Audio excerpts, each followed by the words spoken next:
wabarakatuh. Waalaikumsalam warahmatullahi wabarakatuh. Sekarang kita berada di samping makam Syekh Badruddin Al-Qarafi. Syekh Badruddin Al-Qarafi ya. Jadi ulama Malikiyah yang mempunyai nisbah kepada Qarafah, yaitu Al-Qarafi, itu sebenarnya bukan hanya satu. Ada namanya Syihabuddin Al-Qarafi. Itu yang punya kitab Al-Furuq, Tanqihul Fusul, ada Nafaisul Usul dan yang lainnya.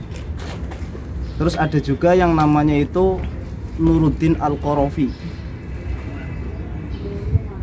Kalau Syekh Nuruddin Al-Qarafi ini muridnya Imam Suyuti, termasuk murid dari Imam Suyuti. Terus satu lagi itu Syekh Badruddin Al-Qarafi ini.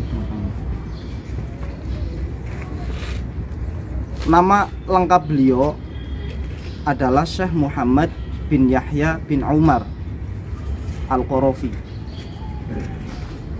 Beliau lahir tahun 900 ya, 939. Seperti yang beliau ceritakan sendiri dalam kitab At-Tawsyih atau Tawsyihud Dibaj. Jadi beliau bercerita bahwa saya itu dulu lahir pada malam tanggal 27 Ramadan tahun 939. Oleh karena itu beliau oleh kakeknya, kakek dari pihak ibu tapi itu dijuluki sebagai Badruddin, karena orang-orang pada saat itu mengatakan bahwa Lailatul Qadar itu jatuh di hari tersebut, di malam tersebut ya, di malam lahirnya Syekh Badruddin Al-Qarafi ini.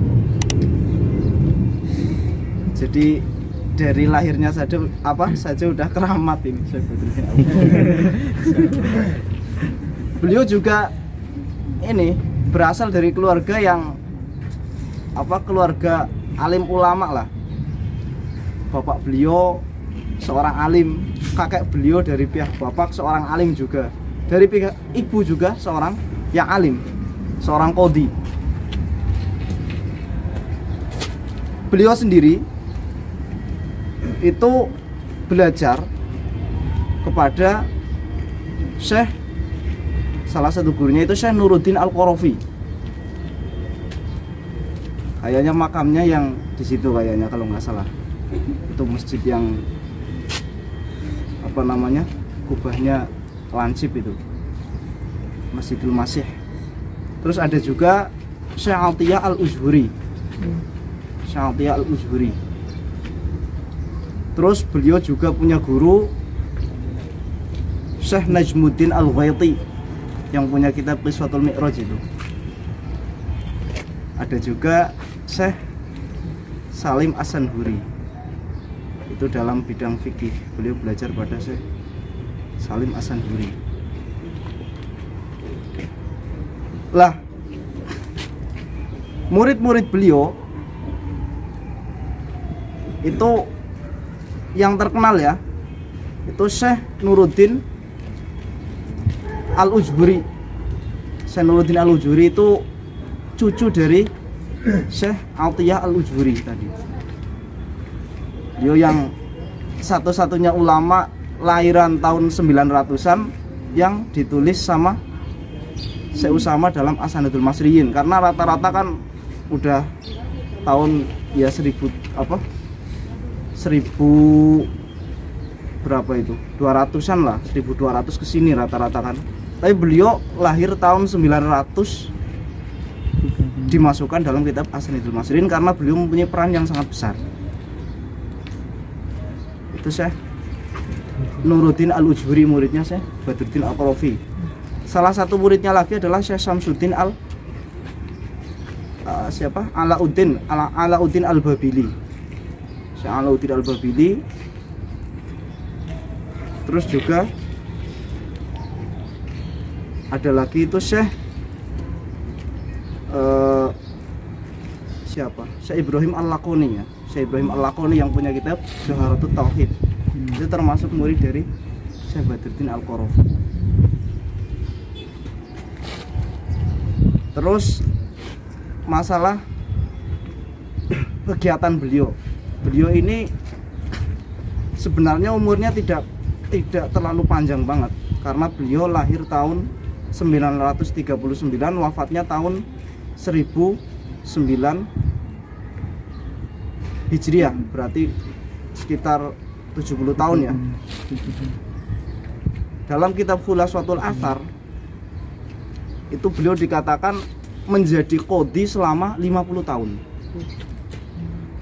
Berarti kalau umur beliau itu cuma 70 tahun jadi qadhi selama 50 tahun, berarti mulai berapa tahun beliau jadi qadhi?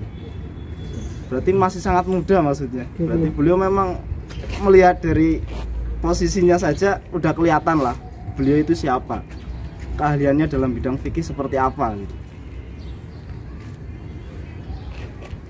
Terus mengenai karangan beliau, karangan beliau itu ada yang berupa kitab syarah, ada yang berupa risalah-risalah.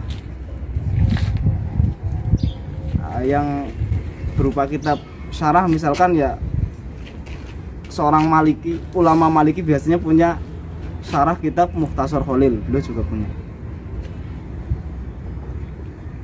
Terus masalah risalah, sebenarnya keahlian beliau itu banyak.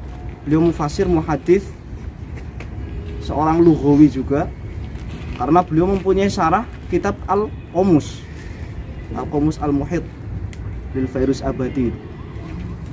Beliau juga punya kitab namanya itu Bahjatun Nufus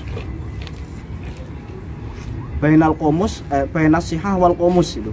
Jadi kayak perbandingan apa gimana, saya juga kurang paham itu karena saya belum baca juga. Terus ada risalah-risalah beliau yang menarik juga. Salah satunya itu ada judulnya itu Ad-Durar An-Nafais fi Sya'nil Kanais. Jadi ini menarik menurut saya karena di situ ada penjelasan kapan hadmul kanais, kapan ibqaul kanais, kapan ihdatsul kanais gitu. Ada keterangannya di situ. Jadi ini ya lumayan lah buat teman-teman Banser misalnya.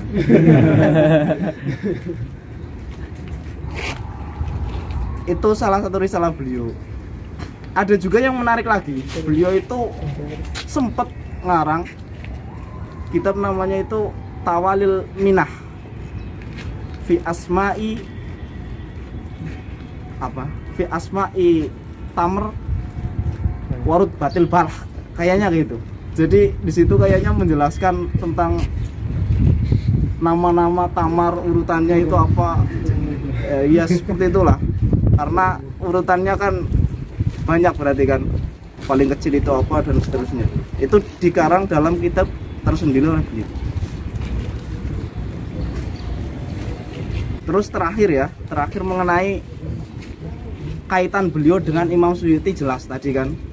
Jadi kalau melihat guru-guru beliau itu kalau bukan muridnya Syekh Jalaluddin As-Suyuti berarti muridnya Syekh Zakaria Al-Ansori. Karena salah satu guru beliau juga itu putranya Syekh Zakaria Al-Ansori, Syekh Yusuf bin Zakaria Al-Ansori. Syekh Najmuddin Al-Ghaiti juga murid dari Syekh Zakaria Al-Ansori. Itu hubungan ke atas ya, guru terus kakek guru. Kalau ke bawah muridnya itu tadi ada disebutkan siapa? Syekh Ibrahim Al-Laqoni. Syekh Ibrahim Al-Laqoni ini gurunya Syekh siapa? Syekh Al-Khorosi, Syekhul Azhar pertama. Jadi nyambungnya ke situ.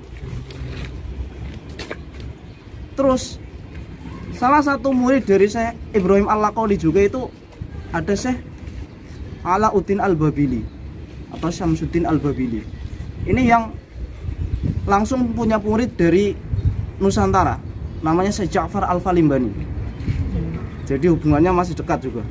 Syekh Ja'far, Syekh Syamsuddin Al-Babili, terus Syekh Ibrahim Al-Laqoni, terus Syekh Badruddin Al-Qarafi situ.